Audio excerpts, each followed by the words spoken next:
And welcome back, guys, to the format that all of you have been waiting for. We got another collection of the best opening ideas currently, well, not currently, but today is the 19th of February 2026, and we are going to have a look at some of the major theoretical updates from this year so far.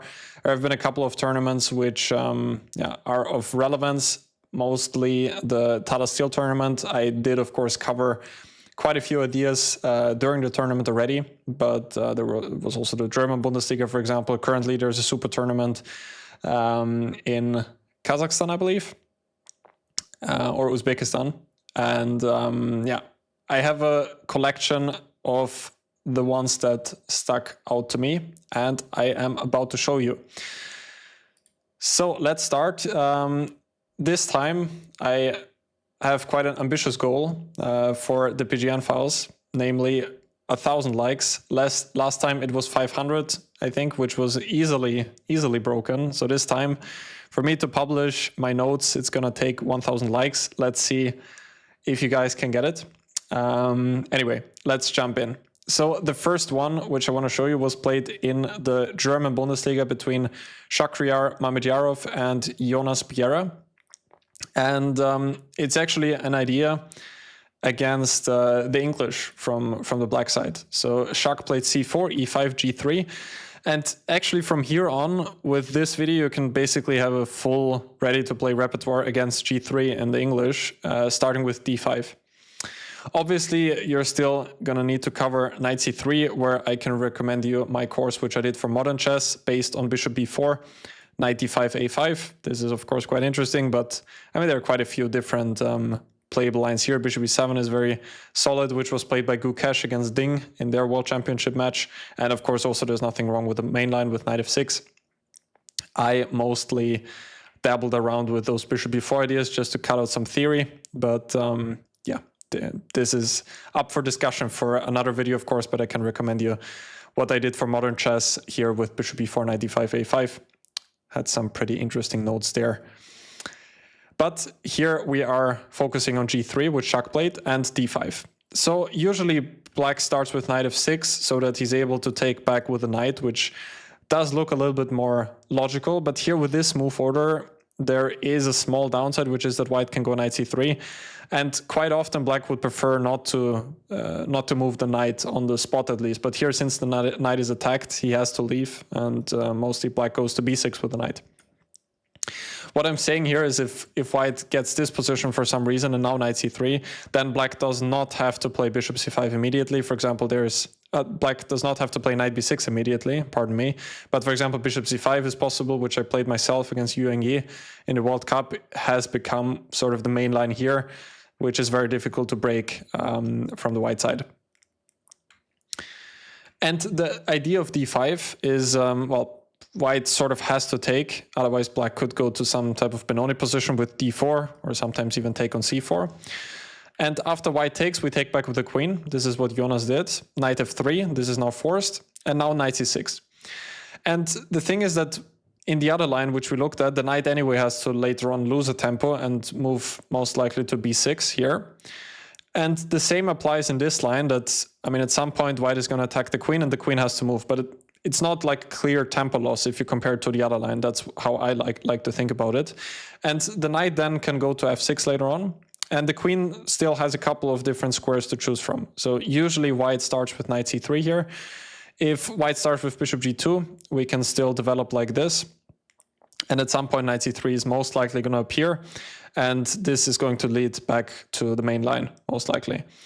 After knight c3, black actually has a couple of different options. But the idea which Jonas played is quite remarkable. Queen d6, which has not really been played that often before. Mostly people played queen d8, which I think was also played by Magnus on some occasions. Here in my file, it quotes a game between Nepo and Carlsen from the Chess.com Speed Chess Championship 2023. And here black usually has this idea to develop with bishop d6. So Magnus started with h6 and after d3, now to go bishop d6. The whole point being waiting with h6 is that if you would start with bishop d6, then white could immediately play d4. And h6 is anyway a very useful move because in all of those lines, bishop g5 has been avoided. But there are some concrete ideas for white. For example, now b4 is a possibility, also some other things. But this is another pretty solid alternative for black, which can be played. But Jonas played queen d6, and this is the focus of this idea. And black's development plan is going to be to play knight f6, then bishop e7, short castle, and then to place the knight on this attractive square on d4. And to understand this line well, I would like to point out a similar line from the Sicilian, which I even played myself a couple of years back, with queen takes d4, knight c6, queen d3. And this has also gotten even more popular recently, with the same idea for white, to go knight d5, then c3, and then bishop e2, short castle, or even bishop g5 immediately. And the problem for black is that whenever he takes on d5, he's going to be stuck with this weakness on e7. So this is always what white here is hoping for. So this is kind of a similar plan, and that's why I wanted to point it out here as well. But let's flip the board again and come back here. So this is what black is playing for, bishop e7, short castle, and knight d4. I think everyone is going to go short castle here. I also briefly check queen a4, which sets up a trap, namely that bishop e7 runs into knight takes e5. And after queen takes e5, bishop takes e6. White is going to win material like this. So here a key move for black was to go queen b4, after which black can go to an endgame, which should not be that big of a problem for black. So a short castle, bishop e7, and similar to the line like before, I also checked b4 if it's possible here, but here another positive aspect of the queen being on d6 is that the pawn on e5 is protected, so now black can simply recapture with the knight. Pawn on e5 is protected and black is basically a pawn up, so white should not go for b4 here. Also, the immediate central breakthrough with d4 does not really promise white much. It's also not easy to play. We can just recapture with the knight.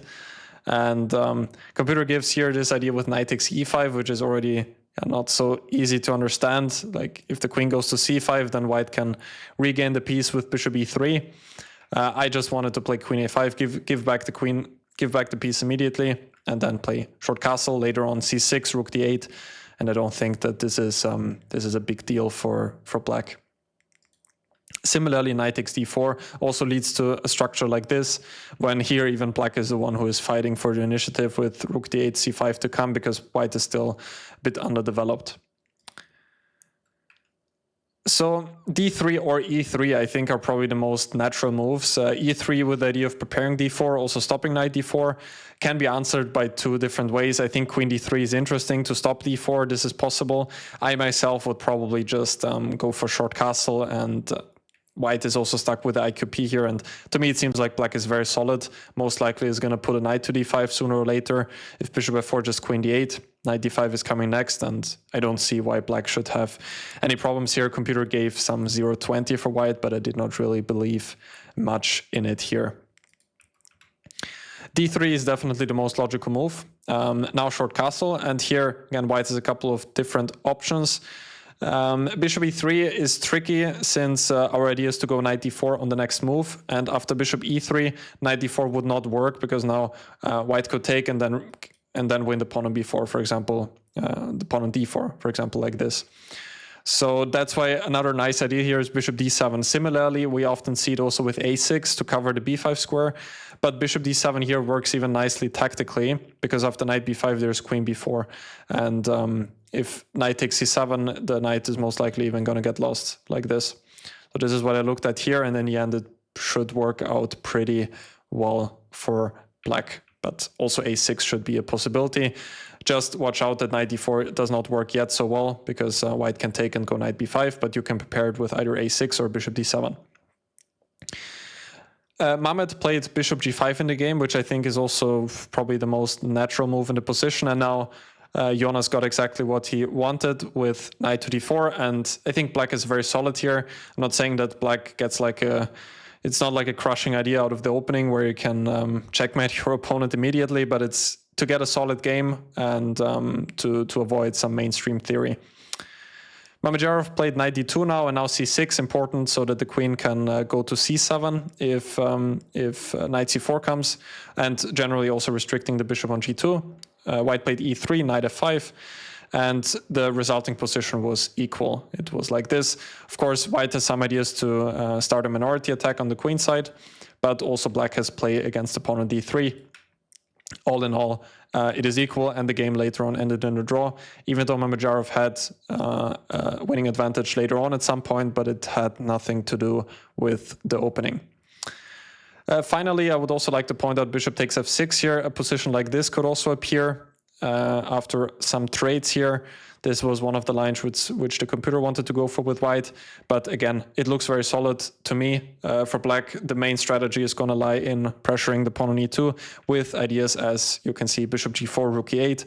And of course, white has some play on the queen side, but I think it kind of balances it out. Pawn on e2 is weak, and our queen side can be a bit weak. So all in all, I think it should be around equal.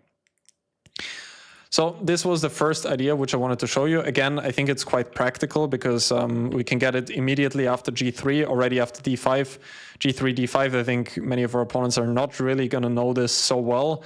And you can definitely try this queen d8 for a game. And I like the whole setup of queen d6. It seems like black has a very straightforward idea to develop naturally with knight f6. Bishop e7, short castle, and then play for this knight d4 idea. What we didn't even see here was the plan with bishop g4. Maybe I can put some position on the board, because very often this is actually one of white's ideas, maybe after a move like a3. Here I even started with the move rook d8 first, but I don't really see why not knight d4 immediately. I had knight d2 with the idea of knight c4. I guess you could play c6 now, for example. Anyway, what I wanted to point out was, in a position like this, for example, black's idea is often to go bishop g4. And now it's a bit awkward for white because they don't really want to take on d4, because that would, again, make the pawn on e2 a weakness. But otherwise, I mean, the knight would have to move to d2 now probably, because you also don't want to allow the pawn structure to be broken with white, for example. Something like this would not really be something which white would want to allow, because the pawn on d3 is weak. So these are kind of the main strategies which black is playing for here. Okay, that was the first one. Let's head on to another idea which was played in the Tata Steel Chess Challengers between Reti, Mark Andrea, and Daniel Yufa, which is actually just a small mention because I've already covered this idea when I made a video about the FIDE Women's Grand Prix, which I commentated in Austria. A full idea against the e6 Sicilian with d4, c takes d4, queen takes d4, and knight c6, queen e3. I've covered this in depth in the video, which I'm going to link here as an info card. But I just wanted to, show it to you again in case some of you missed it, because I think this is going to be more and more part of mainstream theory. I think that white players are going to try this out, because in many games black is still running into trouble here, because white has kind of a poisonous setup, which is not so easy for black to combat if they don't know it well. And Yufa also did not know it so well in the game. He played the most logical setup with knight f6, knight c3, and d6, at least one of the most logical ones. And now white actually gets like a slight pull with b3. And similarly to this kind of Magnus Sicilian, which he invented, or which he played first a couple of years ago, with this idea against the knight Earth, that also here white wants to develop with b3, bishop b2, and queenside castle, which also is kind of a poisonous setup if black does not know how to react well against it. And the same thing can be applied here, because the bishop on b2 is not only very strong on this diagonal, but it's also a very nice defender for the king on the queen side. So white is going to castle queenside now. Some e5 ideas are sometimes there, even though not just yet because of knight g4, but black needs to watch out for it. In the game, Yufa played short castle. Now rook g1 is the point, which I think I also still covered in my previous video. And the idea is that white wants to continue with g4 and g5, and this is exactly what happened in the game. And now we can also see the bishop on b2 is really doing a wonderful job along this diagonal. The game later on ended in a draw, but Reti here had a clear advantage, like more than +1 at this point. Still, of course, it's not saying that white is winning here, because the position is generally not easy to play for white as well. But white can start with king b1, for example, h5 at some point, and then start thinking of breaking through on the king side with either h6 or g6. So if we go back to the start, in case you're a Sicilian player from the black side, I think that, black has a couple of ways to combat this system. One way would be to play with bishop b4 here, which is one of the engine's favorites. Here in my previous video, I think that I recommended, what was it actually? Because I checked a couple of different things. There was a3, which is possible. There was also bishop d2, which I checked here. I think this is what I recommended. Yeah, I'm pretty sure. Bishop d2, and there were some lines like this, just to show you. For example, here white was actually a bit better. So bishop d2, and white's plan is again to go for queenside castle. Again, if you're curious about this, check out the other video. I just wanted to mention it. With black myself, I would probably go for this smart move order with bishop e7. I think this is best for black, with the idea to prepare d5 on the next move. Since d5 immediately runs into e takes d5, and now black would like to recapture with a pawn, but it's not possible yet because of the pin. So now black would have to recapture with a queen, and now white is winning a lot of time and should be better. That's why I think that bishop e7 is best. This was also played by Arjun Erigaisi in 2024. And now black is ready to play d5 on the next move. And white can still play with bishop d3 and short castle, and it's a playable game. But I think that this is what black should go for. Now d5 or knight f6 followed by d5. Black, I think, is doing pretty all right. But still an interesting idea for white, and something which we can definitely try in one game or the other. Okay, let's move on to the next one, also from Tata Steel. Now we have a couple of ideas from that tournament, which I did not cover before. Also from the Challengers, Andy Woodward, the ultimate winner of the Challengers tournament against Eline Rubers. It was a Catalan, which is Andy Woodward's specialty. He had so many games there and is always very well prepared. And it was in this very sharp line with a6 and b5, which is not really played that often nowadays anymore, because white gets pretty strong initiative here. But of course, it is a viable option for black, because black is up a pawn, and white definitely needs to prove the compensation. So knight d5, the best way to combat the bishop on g2, to close up the diagonal. But white played e4, knight f6. Now the knight has to go back. But at least for the time being, the bishop on g2 is not attacking the rook on a8 anymore. This is still sort of high-level theory at this point. A4, bishop e7, take everything. Now knight c3 and c6. And still there are quite a few games here. C6 to cover the pawn on b5. b4 would run into queen a4 check. This is why b4 here is not a good option for black. So he has to cover, or she had to cover the pawn on b5 with the pawn. And here there are a couple of interesting options for white, which all are quite, can be quite dangerous for black, like d5, for example. Breaking through in the center immediately is a viable option. But Andy Woodward played a novelty, which is a move h4. And the funny thing when I saw this was that the first time I checked this, we had a training camp in Austria, I think in the year 2021 or 2022. We already looked at this h4 idea, but still to this day, when I checked, it has not been played before. Nowadays, the engine is recommending it as one of the top moves in the position. But it's still quite a mysterious idea, because nowadays everyone is always going h4 everywhere. But what can be the idea here? As far as I understand it, most likely white is just trying to play h5, then at some point h6. But also in many variations, it can be quite useful that white has bishop g5 as an idea, and the bishop is going to be protected. Eline reacted with knight bd7, which objectively speaking is already a minor inaccuracy, because after knight takes d7, knight takes d7, e5 came. And now we can also see that at some point bishop g5 could be an idea, which was made possible since white has the pawn on h4. Eline played c5, and now after bishop g5, black is really lacking in development, and Andy later on won the game.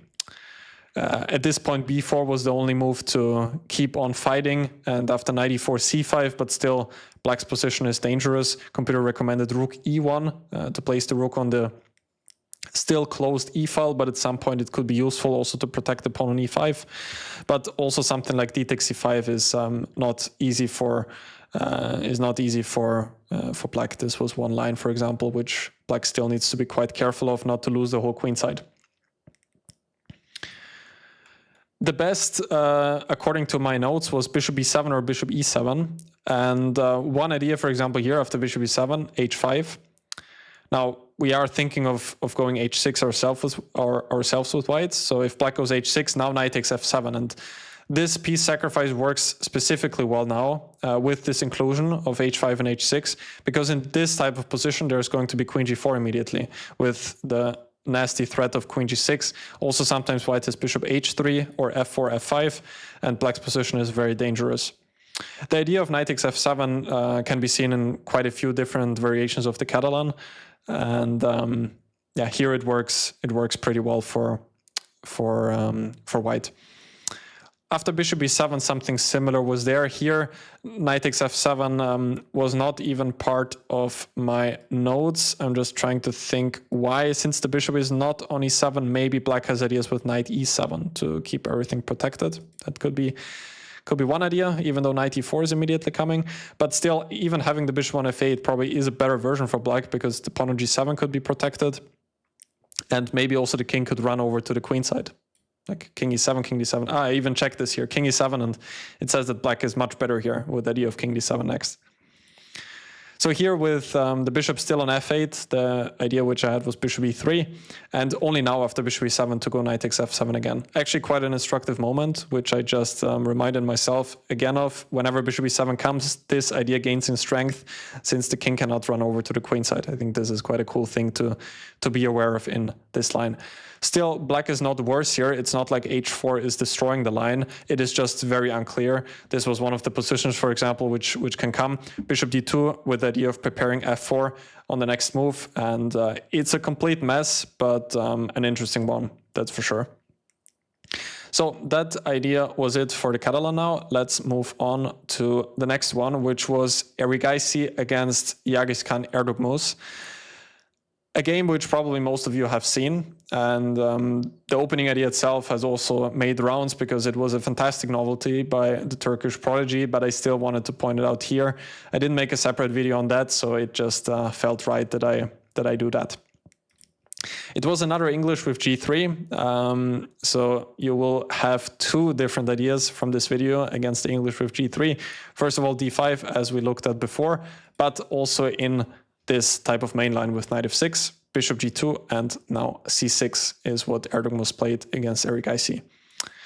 Erigaisi played knight f3. Another option for white, of course, is to go for d4. Here, again, if you are curious on those lines, I can recommend you my course against the English from modern chess, where I recommended bishop b4 check, which is another pretty modern line, which I think is quite a practical system for black. You just get type of a King's Indian type of, or Bogo Indian position, where black wants to go castle next, knight d7, with quite a harmonious setup. Of course, white is also not worse or anything. He has more space and is fighting for some advantage, but I like this setup for black quite a lot.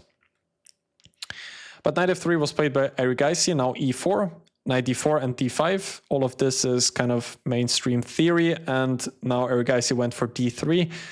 Mostly played is c takes d5, those type of lines. And after queen takes d5, now e3, for example, is possible. This is also one major theoretical position. But d3 is also quite typical in this line. And now Erdogmus played queen b6, which I think is already sort of rare. I was mostly familiar with those ideas here with bishop c5. And after knight b3, now bishop b4 is typically what black often does. Like I remember some game of Dingley Wren in some of those lines, even though I'm not so sure if it was here, because later on black did get some ideas with f5. So maybe I'm mixing things up here a little bit, but still queen b6 was definitely one of the rarer moves here. Attacking the knight on d4, obviously, and black has two logical ways to combat that. Probably the most logical one was played in the game with knight b3. D takes e4 is also possible, and now black has the important intermezzo bishop c5. Since d takes e4 first can be answered by short castle, and now whenever bishop c5 comes, white can play knight b3, and now the pawn on f2 is already protected, so that's why it's important to include bishop c5 first, which more or less forces white to play e3, and only now to take back d takes e4, which looks fairly attractive for black to me, because the bishop on g2 is not really so great. e4 can be protected pretty well, and some position like this, knight takes e4, should not really be a big issue. I mean, many tactical things like bishop h3. Bishop h3 runs into queen h5, but tactically bishop takes d4 probably works out well, because in the end there's going to be rook e8, which looks to me like it is winning a piece for black. So short castle and now rook e8, and okay, I looked at something like this, which, yeah, as I said earlier, looks pretty attractive. This was one correspondence game, which I think black was already close to being better here. So knight b3 was what Erigaisi played, and now knight g4. This was the novelty, which was only played in one correspondence game before, which I don't even think was in the normal online database, but only in my correspondence database. So it was played before, and actually quite an instructive or cool correspondence game, which we are seeing in a second as well. I think mostly what people did was to go for a5 here, if I remember correctly, and then to play for a4. I think this is what most people were doing before. Knight g4, of course, the idea that f2 is hanging and white is forced to castle short, and now very concrete e3. So the whole line is very concrete. White now has to go for f3. White does not really want to take, because then black is going to win the very important dark squared bishop and is going to take on c4 next and has the better position. So f3 was played by Erigaisi, and now knight f2. The knight is entering. And Erigaisi played queen c2. Also possible if bishop takes e3, but I don't think it's a good move. I think queen c2 is better. Black can go knight h3 check now, for example. And okay, some strange line like this, for example, was possible, but I think that black has very attractive compensation with queenside castle coming next. Looks like white has to be more careful than black does. So queen c2, knight h3 check. However, now there is only one problem with the line, which is that white can force a repetition of moves now. White can go king h1, and black has nothing better than to repeat the moves here. Probably Arjun was quite unhappy that he did not go for that after the game. But I just wanted to give a disclaimer here. As fantastic as the idea is, this is one downside, that white can basically force a draw here. But Erigaisi, of course, was fighting for the win, and that gave us a great chance to witness one of the greatest games of this year's Tata Steel Masters. And Erdogmus played a flawless game. So Erdogmus took back on h3. Obviously, this is burning down quite a lot of bridges for white now, because the king can be weak in the long run since he gave up the light squared bishop. But still, there are no attackers there just yet, and also the white pawns are shielding the king pretty nicely. And on top of that, black of course has the pawn on e3, which can also become weak, and very often black needs to sacrifice this pawn. The before mentioned correspondence game went c5, which is objectively also a critical line. Now queen d8, rook e1. I will just show you a bit of the game without that many comments. Queen e7, queen c3, knight a6, and black has to sacrifice the pawn on e3. Okay, started with h5, bishop takes e3, and knight c7, and queenside castle. And some position like this just looks like a lot of fun here.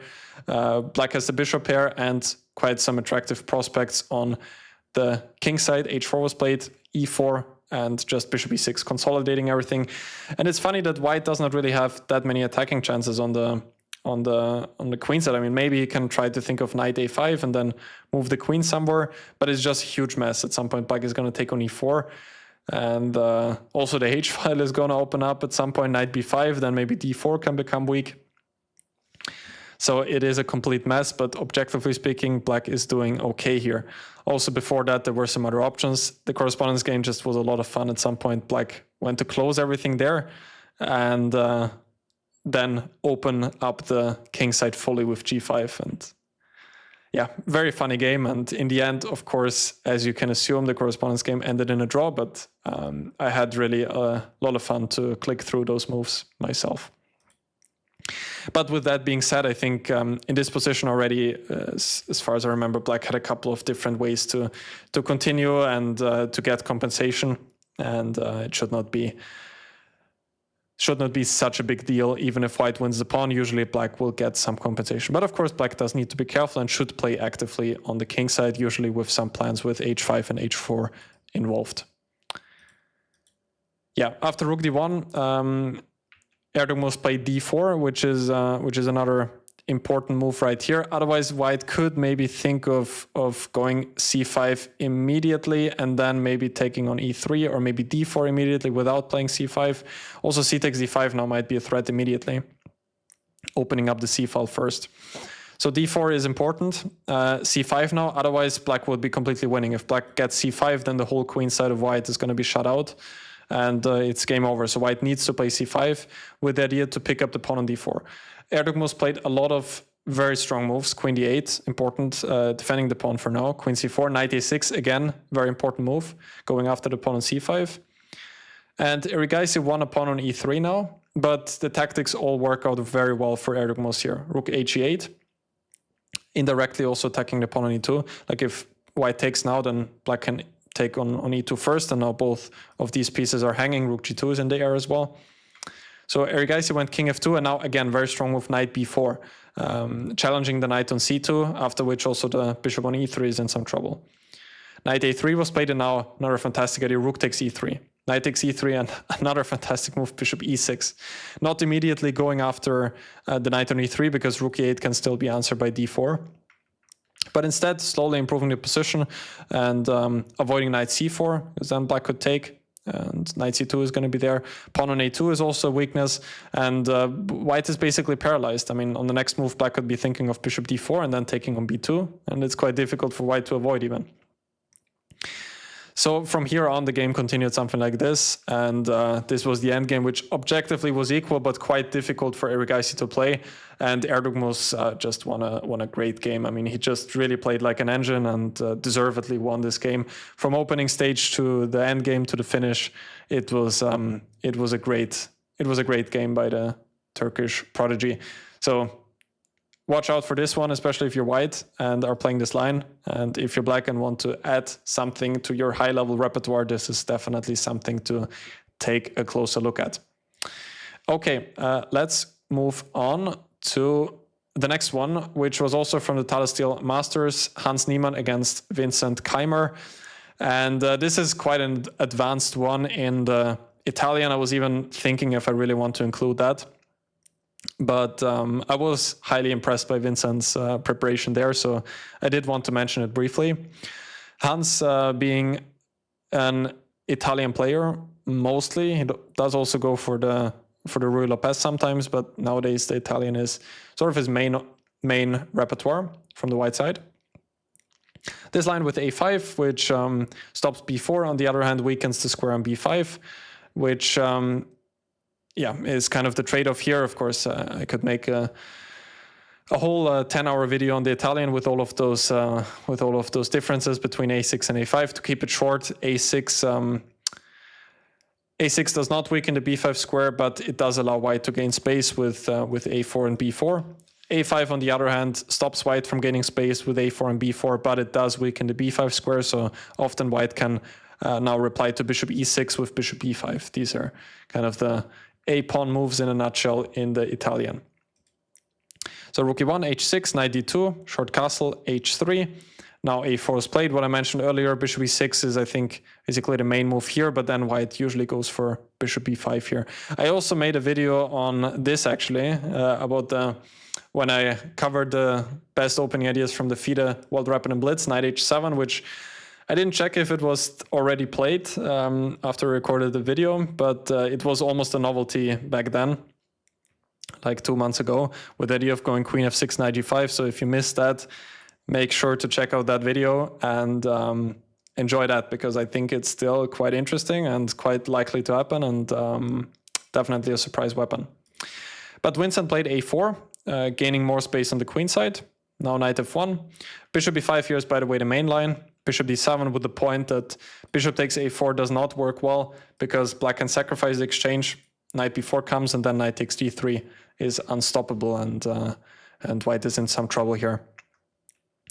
This is how the main line goes, knight f1, and now knight e7. There are some theoretical discussions here, but black is usually being quite solid here in this line. So Hans went knight f1, now bishop d7, which already is kind of an advanced move. Like usually you would like to go bishop e6, but with the pawn being on a4, I think Vincent already made his plans clear that he wants to play for knight a5. I mean, this would now be kind of his threat, after which the bishop does not have his usual b3 or a2 square to go back to. d4 was played by Hans, typical reaction in the center, bishop b6, knight g3, rook to e8. And now bishop f1. And this is where Vincent played a shocking move, I think, for the whole audience, which is the move bishop c8, which is a novelty. And to this day, I still did not fully understand all of the details here. I think I got some of the ideas of it. I think the main point is that it's very difficult for both sides to actually improve the position. Because usually white would like to go bishop e3 and connect the rooks with queen c2 or queen d2, but that's not possible here because the pawn on e4 is always hanging. So black can take and then take the pawn on e4. And apart from that, how does white improve the position now? Queen d3 I thought could be one way to prepare bishop e3 on the next move. But here now a point of bishop c8 comes into play, which is that now black can take, go d5, and after e5, knight e4. And after white takes, now since the bishop is on c8, black can take on d4 and the queen protects the knight on d4. So this is one of the reasons why I think bishop c8 does make some sense. But of course, the funny thing is that after bishop e5, which was played in the game, Vincent just goes back to d7 and again argues sort of the same thing, that it's difficult for white to do something. And now on top of that, black is also threatening knight takes d4. So for example, if white does something slow like a3, knight takes d4, bishop takes d7 is bad because of knight takes f3 with an intermediate check. And black can take the bishop on the next move. And yeah, this is black's idea here. I also did spend some time here. In general, to me, it does not seem like Hans chose maybe the most critical line. I mean, it's hard to say nowadays because the critical lines are to some extent also not critical because the computer makes them work. But it seems like black has a couple of interesting options, like king h8 was another shocking computer move at this point with the justification that now queen d3 can be answered by g5 and black has some ideas to play on the king side with g4 next. But overall, it seems to me like white's main plan is to go for queen d3 on the next move, if I grasped the position correctly. So queen d3 and then bishop e3 seems like what white wants to do, and this is the whole point of bishop c8 here, so that queen d3, as we saw earlier, can be answered by this idea, and then the pawn on d4 is going to be hanging. Obviously, all of this is very advanced, and yeah, even for me it was difficult. Took some time to figure out the ideas, but I still wanted to include that just because it's yeah, pretty funny idea, and I mean, great homework done by Vincent, who, yeah. I mean, there's so many, you have to think there's so many different move orders which white can choose and so many different ideas, and still he worked out all of them and managed to analyze this and also recall it during the game with bishop c8. And I should also mention that he did win the game after some time, deservedly so. Okay, next one, game by me actually, which I've covered in my game recaps from the Sligo Open, which I have just finished recently and I was able to win with 7.5 out of 9 points. And this game was against Alexander Krastev, who finished, I think, third in the event overall. Maybe, I think he became third in the end. And it was also an important game from the overall for the overall tournament that I kind of had to win to be a great contender to win the tournament. So with white, with black, I played the Sicilian with d6. And I had like 5 or 10 minutes to prepare for this game, and just quickly came up with one idea, which I think actually is quite interesting and has quite some practical value. I played bishop d7, and he played c4, which is one of the moves. Usually white goes bishop takes d7 here, and I can let you into a little secret here. I was also about to play knight takes d7 in that game, since we can also get some type of transpositions here or similar positions with c4, which was also played in the game. Obviously, after knight takes d7, white can also play with short castle and then with c3, which I had a game already in 2021 in the European Team Chess Championship.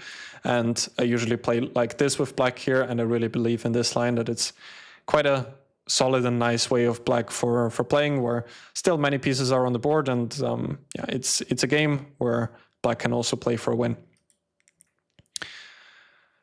But let's get back to c4, which was always a little bit of a thorn in my eye, because those move orders can be a little bit tricky if white does not yet take on d7 just yet, because white is still staying flexible and still kind of keeps his options open. If mostly he wants to go for d4, but sometimes he can also then go for a3, b4 in some of the lines. And black needs to decide now which setup he wants to choose. Does he want to go for some e6 or does he want to go for some g6 setup?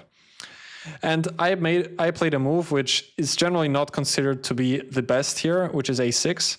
But I still think it's not so bad, because now after taking on d7, knight takes d7, at least I got rid of the tension, and now I'm ready to continue in my usual style. Nowadays, people are mostly playing knight c6 here, and after knight c3, now e5.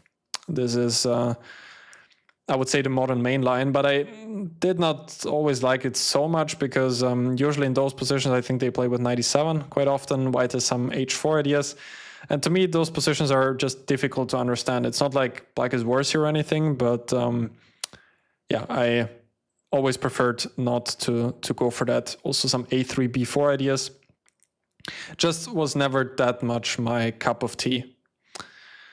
So I went a6, he took on d7, and now knight takes d7. If queen takes d7, then white probably really gets a better version of the main line, because after here, taking white anyway usually goes for some c4 setups, and black does not always need a6 in those lines. So my idea was to take with the knight, now c4. Wrong position, a6, take with the knight. He played knight c3, and now important, e6. So the idea was that I still keep the knight on g8, and it's going to become obvious on the next move why this is important for the line I wanted to play. If black continues with knight f6, short castle, and in a usual style with e6, my main problem here with black is actually not d4. I would mostly be fine with those positions, just to play some type of hedgehog. When black usually has a couple of different ideas, often I like this idea of queen a5 and queen h5. Trying to exchange queens like this. Also at some point, black has some ideas like, I checked some positions like, where was this? Like bishop e3, and at some point black could go for some g5 ideas.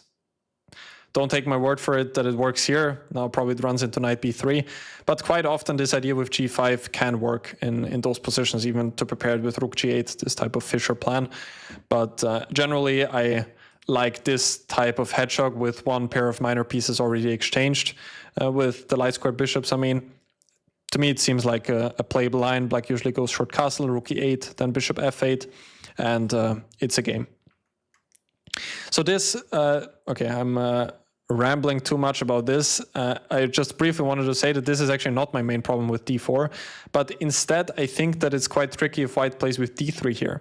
And the point, if black just continues with bishop e7, white has this plan to go knight e1, and then to start pushing on the king side with f4, maybe g4 at some time, at some point g5, queen h5 can come, then rook f3, rook h3, and white has a lot of space, and it's not so easy for black to find counterplay. If rook b8, white could just stop everything with a4, and it's going to take a lot of time to generate some play on the queen side, if it is even possible. So this was my main problem here. It's not like black is in huge trouble here or anything, but I think that white has the easier position here. So I started with e6. Again, d4 is not really my concern here. Then we will get some position like this again. Even if white is not careful, he can run into some concrete problems here. For example, now I think it would be a problem because after b3, black can go b5. And it seems like white is losing the pawn on c4. So he went short castle, and now the whole point. I went knight e5, which I think has only been played twice before in one correspondence game as well. And now the point, if the knight is still on g8, the point is that I can get the knight to e7 and then to c6. This is why I waited around with the knight on g8. Again, if white would go for this knight e1 idea, for example, or one move later. For example, after d3, now I went knight e7. This was played in the game. If he goes knight e1 now, then I can play g6. And after f4, now knight c6. And now he does not get f5. I'm ready to play bishop g7, short castle next. And black has a very harmonious, maybe even the better position already. Also, rook b8 and b5 does not seem impossible to get, especially if the knight is on d4. It's going to support the push of b5. And at some point, black could even think to play f5. That could also be an idea to counter on the king side as well. Seems like a comfortable position for black to me. In the game, Krastev went bishop e3, and now I played knight c6, knight e1 now, which was actually a smart move order, because now I don't get this position like earlier. And here I spent some time and went for knight d4 with the idea to get the other knight to c6, which led to a playable position. He then took on d4, and the position was equal. Later on, I was able to win that game. But apart from that, even g5 would have been quite an interesting move, which I even considered in the game, but I thought it could be a little bit risky. But I'm just avoiding f4, and I'm getting ready to develop on the king side. This is one thing which I checked, for example. b4 still does not work because of some knight discoveries, like knight takes c4, for example, could be there. And just as an example, king h1. Black had a couple of different ways of continuing, like knight g6, knight f4 looks attractive, also with f5 ideas. Also looked at queen f6 here, trying to get the queen to g6, and it was even possible to sacrifice the pawn, which I thought was a cool idea. For example, like this, and black gets a lot of active play on the king side. So finally, to conclude this, when I was checking it, I saw that the computer screamed rook b1 is the best move, and this was this type of practical preparation that I thought, okay, if my opponent plays rook b1, then I will just be worse, and I have to suffer a bit. But I think, like, if you play this line for once, it's if your opponent plays rook b1, he just deserves to win the game, because it's such a difficult move in my opinion. It's also important for white to play it immediately, because now if knight e7, he immediately gets b4. But it's it's just so unlikely to happen. I would say also, after I told my opponent after the game that rook b1 is the move, he could not believe it, and he did not even consider it for a second, which speaks volumes, because he himself is a very strong player and an expert in all of those Moscow lines. And also, after rook b1, it's not like black is really losing or significantly worse. Black is maybe a bit worse. Also with engines, you can make it work in the end. The point is that knight takes c4 does not work well because of the double attack, and white wins a pawn. In the game, I was considering knight e7, and after b4 to go rook b8. At some point, I think here, this is what I looked at, with the idea to protect b7 and then to follow up with knight c6, which seemed to me like it was playable. I could not recall what I looked at after rook b1, because I just neglected it. I thought, okay, if he goes rook b1, then I'll just be worse, some 0-30, but it seemed just too unlikely to happen. So I did not check this seriously. My main line now, after I looked at it here, knight c6 is what the computer wants to do, and sacrifice the pawn, which is certainly compensation, because black has active pieces and has the d4 square, something like this. But still, to be fair, white is probably better here, but black certainly has compensation. In the correspondence game, which I mentioned earlier, knight f6 was played, and after b4, take, and now queen c8. And now queen c8, which attacks the pawn on c4. At least at some point it could be taken. Of course, still queen a4 needs to be taken into consideration in many of the lines. But this was played there, and it's quite concrete. If knight a4, knight e7 is still there, and yeah, game goes on. It's quite an unusual position now. d5 can be a threat, so I'm probably not gonna play the line again now that it's in the database, because there can be some problems with rook b1. But still, this would need to be analyzed. But black has a couple of options. Like this is one of them. I think knight e7 is also still a good move here, and you can go for some positions like this. Either this, what I said earlier, or even this was possible here to take and rook b8, which also didn't seem like the end of the world for black. For example, something like this, and white needed to go for this, and yeah, it's an unclear game, which objectively speaking is also in the realms of being fine for black. So that was it for this. I think as a Sicilian d6 player, definitely something that can be interesting. Those knight e5 ideas, just to mention, they specifically work well if black still has the option to get the knight to c6. I think this is the key takeaway of this. Okay, let's move on to an idea which Jordan van Foreest played against Edis Gurel in their match, which I think has just concluded, if I am not wrong. And Jordan won the classical portion quite convincingly in their match. I think like something like 3.5 he won, 3.5, 2.5, or 4.5 even, or 4-2, something along those lines. And he came as usual with very interesting ideas. And this one, of course, struck out to me because it was in the Reti, which is one of the openings I like to play quite a lot with white myself. Edis Gurel chose a very solid setup here with g6, which can be difficult to break through from the white side. In my Reti course, I gave this line with d4, and after c takes d4, knight takes d4, short castle, knight c3, which is very solid for white, but also for black, of course. And I'm sure that Edis Gurel did his homework here and managed to equalize with his homework.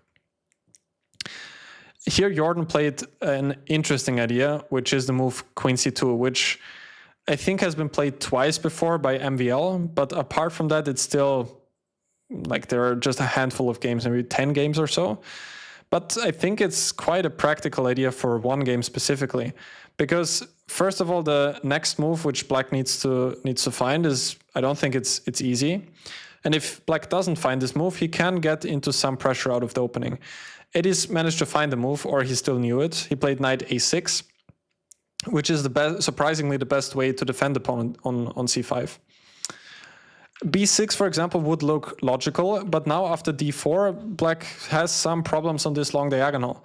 And after c takes d4, which was played by in one game, white can actually take back knight takes d4, since bishop takes d4 fails because of bishop takes d5, and here black can resign because he's going to lose the piece on d4.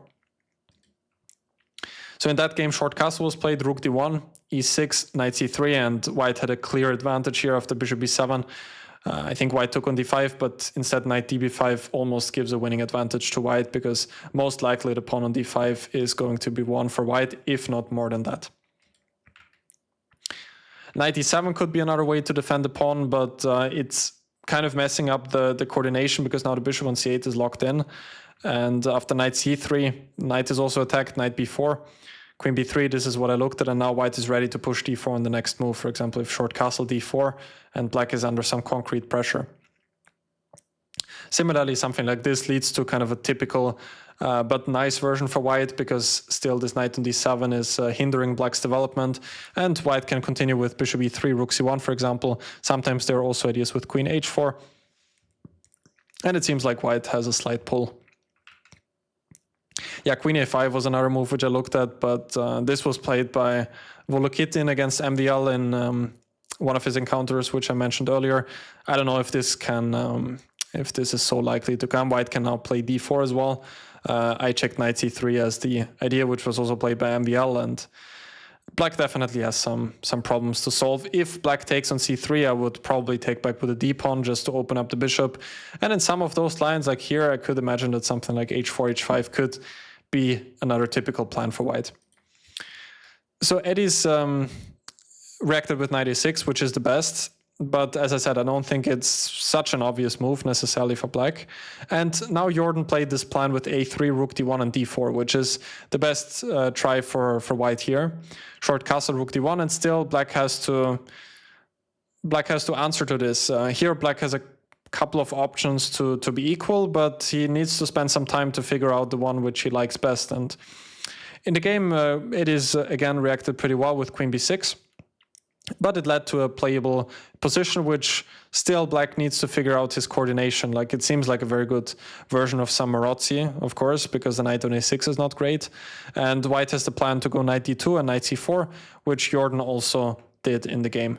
Something like this, for example. This is what happened in the game. And it was equal, but Jordan later on managed to win this game. And quickly after that, I think he even took over the initiative. Instead of queen b6, the best for black, I think, is to go bishop d7 and bishop c6. Also not obvious at all, in my opinion. So knight c3 and not bishop c6, which is definitely the best line here for black. And white should now go for h4 again. This is why I was chuckling a bit earlier, because we see those ideas sometimes here. Since the knight is not on f6, we can try to get in h5 on the next move. And if black goes h5 or h6 himself, it does have some obvious drawbacks. Since after h5, the g5 square is weakened. White could play knight e4, for example, or knight g5 first and use that square. Still, the position is probably equal, but white can play for something here with the g5 square. And if h6, then white has some concrete ideas to create some weaknesses there, and often even to sacrifice the bishop, which was one of the lines which I looked at. For example, here this worked nicely, and it is unclear, but interesting. That's how I like to conclude this idea. So, as I said, I think can definitely be tried. If you are a Reti player, queen c2 is now on my radar. Okay, let's move on. I think, is this the last idea? No, there is this one and then one final honorable mention. This was between Donchenko and Boris Gelfand in the current super tournament, which I mentioned earlier, where Donchenko introduced a novelty also in some type of Reti position. Gelfand, long time playing the English, symmetrical English. Also, when I was working with Hare Krishna, we prepared against Gelfand this line with bishop f4, which has now been tried actually quite often. I know I'm going a bit out of the topic here, I'm going a bit off topic, but this is the line which Hare Krishna played in, I think, 2023 against Boris Gelfand, where we introduced this a3 move, which before that, I think it might have been played before that, but it was quite rare, and now quite a few people are picking it up. I think that even Anish played it himself against Donchenko himself, who was on the white side of the game I'm about to show you. This is another pretty interesting line. I did make a chess-based article for the Chess-based magazine at some point about this, where I published most of my notes actually. Anyway, what I was about to say is that Gelfand is a huge expert in this English, and even being struck with a novelty, I'm pretty sure that Gelfand knew his way around there. So g3 was played by Donchenko. Also my recommendation in my One Knight f3 course for chess-based, by the way. Link for that in the description down below in case you want to get it. d5 played by Gelfand, and now in my Reti course I recommended taking on d5 and going for bishop g2 for those type of positions. But Donchenko played d4, which offers some transpositions to other lines. For example, black could transpose to the Tarrasch, or also the Dubov Tarrasch, for example, like this. This leads to the Dubov Tarrasch. Also, knight takes d5 is possible, which actually, I'm going to be honest here with you, it would be kind of my problem here from the white side, because this is what can come out here. A very typical structure for the semi-Tarrasch. There are still quite a few games here. When black is very solid, I mean, white has like a tiny pull in many of these positions, like white often tries some a4, a5, or bishop f4, but it's not easy to create something with white. Probably I wouldn't probably mind to play those positions, because white is enjoying a bit here, but black is very solid. So this is kind of a drawback from this line, which I still haven't been able to come up with anything that special, if I'm being fully transparent here. So Gelfand took on d4, knight takes d4, and now he went for d takes c4, which is one possible line here. Again, black can go for e6 or also e5, which leads to some type of reversed Grunfeld here. But in the Grunfeld here, it's quite concrete, and the extra tempo does offer white some chances to play for an advantage, with typical ideas like queen a4 and bishop g5 immediately putting a lot of pressure on black's center. But Gelfand went for d takes e4, which is a very solid line as well. And now all of the games basically went knight takes e6, queen takes c1, white recaptures with a knight, and then at some point he's going to win back the pawn on c4. I think, for example, bishop g2, knight d5, knight e3 is often played, and some positions like this usually come out. When I still would prefer white maybe a little, but with good homework, black can definitely make it work. And of course, black is very solid here. Has also some active play with bishop a6 and rook b8 coming soon. So it's not like black is doing that badly here. But Donchenko here introduced a novelty with the move bishop e3. And a very interesting one as well. And I think that we can see this pretty often now in the future, that many people can pick this up, because I don't think that it's so simple for black to react to this. In the game, I was actually amazed how well Gelfand reacted to bishop e3. I checked how much time he spent for his next move. I think it was around 5 minutes or 4 minutes. So I have the feeling that he might have seen bishop e3 before. And he did react with knight d5, which is also kind of similar to what we've seen earlier. Also here in this line, black wants to close the diagonal with knight d5. So maybe he thought about it like this, or in fact, he has seen bishop e3 before. Let's start with what happened in the game. Knight d5. Donchenko took on c6, and now he played queen a4, which is the top engine recommendation, but I'm going to offer an alternative also, because I was not so sure if, Gelfand managed to make a draw fairly easily, I would say, how the game went. Bishop d7, bishop g2. Black should not take on e3 here just yet, because then the pawn on c6 is hanging, and white can also regain the pawn on c4, and white has some initiative also with ideas like rook d1, or even queenside castle can be an idea. So Gelfand played e6, now short castle. Still knight takes e3 is not such a good idea, because it's not so easy for black to hold up this initiative. So Gelfand went bishop e7, and now knight takes e3 is actually a threat. So white cannot comfortably take back here, because now black is in time to castle and probably has the better position already, because has the bishop pair, and also the pawn on e3 is especially vulnerable. So Donchenko went bishop c1. I think that this was still part of his preparation. Now moving away so that the knight cannot capture the bishop. But I think that black's position is now very solid. Of course, Gelfand reacted fantastic to this idea, and white was still able to try something here. But I think that black is too active, so that white cannot really seriously press for something in this position. So that brings us back to this moment where Donchenko took and played queen a4. I think that bishop g2 might be a possible, I wouldn't call it improvement, because objectively speaking it's probably has the same evaluation, but might offer some better practical prospects perhaps, because now black is actually forced to take on e3, since e6 now can be answered by bishop d4. And here it's very difficult for black to develop the king side, because if the bishop moves, then g7 is hanging, and f6 also has some drawbacks that it's weakening the position, and now queen a4 can come, and white will get a better version, can take on c4 on the next move. So the best line, or the top line, continued knight takes e3, now bishop takes e6, bishop d7, and I thought that this endgame could be a tiny bit better for white. I mean, of course, if black manages to get active, he should not have any problems. But pawn on c4 is a long-term problem. White has ideas like rook f1, rook f4 to target the pawn. Usually, I would say that white most likely wants to castle queenside, because it comes with a check. Also, the king on c1 is going to protect the pawn on b2, and the king is going to be quite near to the vulnerable pawn on c4 as well after it comes to c2. So this could be a possible alternative, let's put it like this, to Donchenko's continuation queen a4.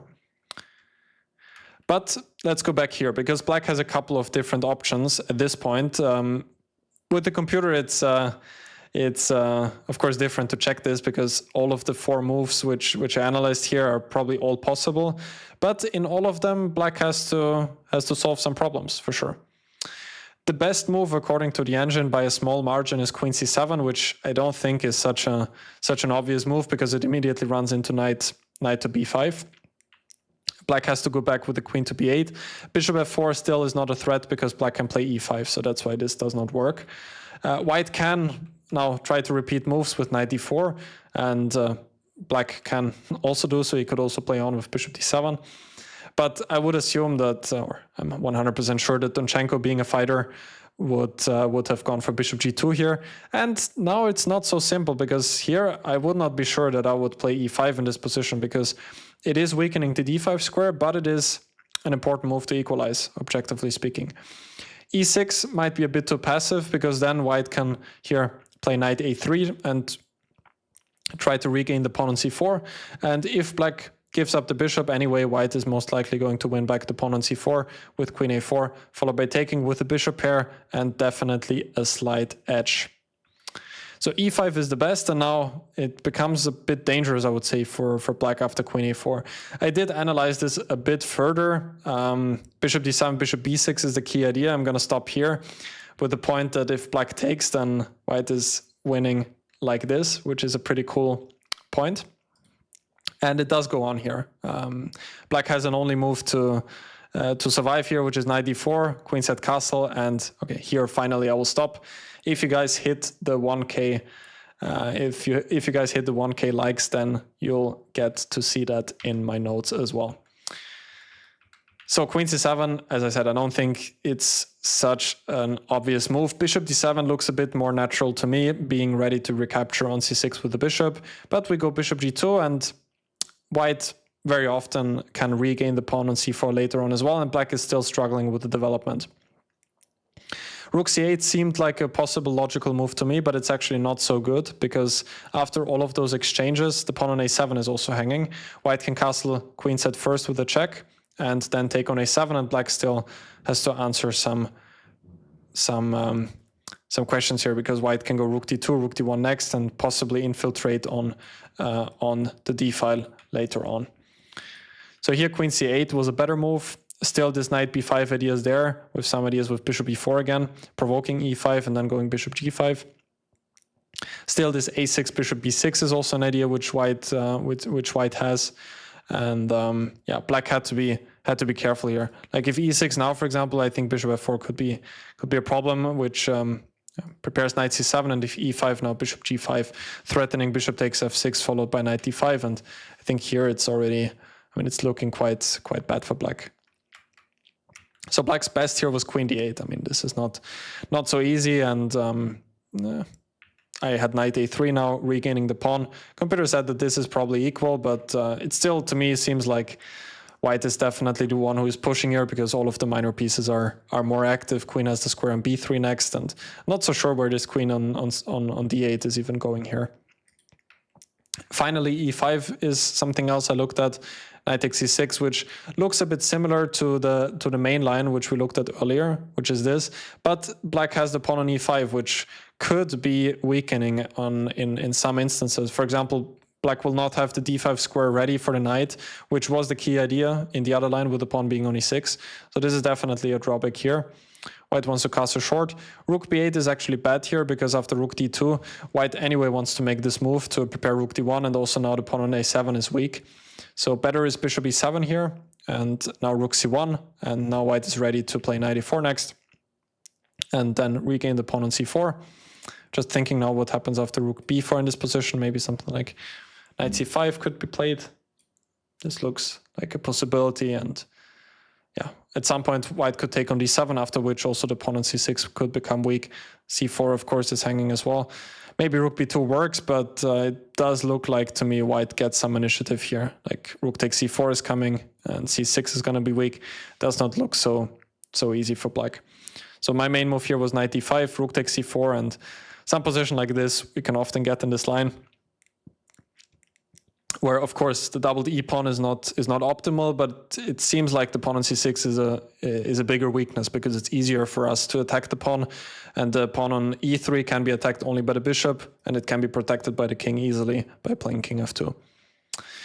So I think that was it for this video. Actually, one more honorable mention, as I told you earlier, which was also played in the Super Tournament, which we just had a look at in Uzbekistan.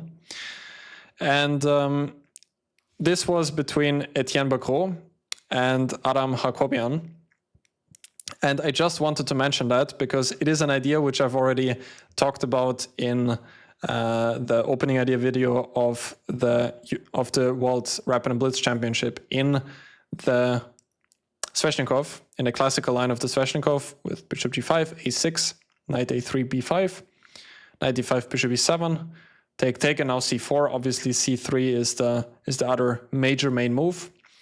And here, after short castle, Bacrot played queen f3, and Hakobian, I'm not sure if you watched my video or not, but maybe you just did see maybe just did see the game from the World Rapid and Blitz, but he did go for the fantastic idea of bishop h4. And the point is that black wants to go f5 next. And as we discussed in the other video after g3, there's this very cool idea of going queen a5. And now white cannot take on h4 because of b3 check, which wins back the piece. And if white goes b3 himself, which is what Bacrot played, now black has bishop d8 and immediately gets the bishop to b6, which is usually what black wants from a strategical point of view in the Sveshnikov. Only after bishop g2, here Hakobian played queen c5, which is not a bad move specifically, but to me bishop b6 would look a bit more logical to immediately get the bishop to c5. Maybe he was worried about some concrete ideas with a3, but this is what I had in my notes here. Still, after queen c5, he got a playable position like this, and the game later on ended in a draw. So I thought this was a nice way to end the video. Just as a quick reminder, I'm sure that some of you guys are Sveshnikov players as well. This can 100% be something that can be added because this idea is just really, really cool. Anyway, this was it for today. I hope you guys enjoyed this video. It's been a long time coming. The last one was for the World Rapid and Blitz, but yeah, I thought it was time to do that again. So let me know if you enjoyed it, which one was your favorite idea and which one you want to implement in your repertoire as well. That was it for me, and I'm gonna see you guys soon.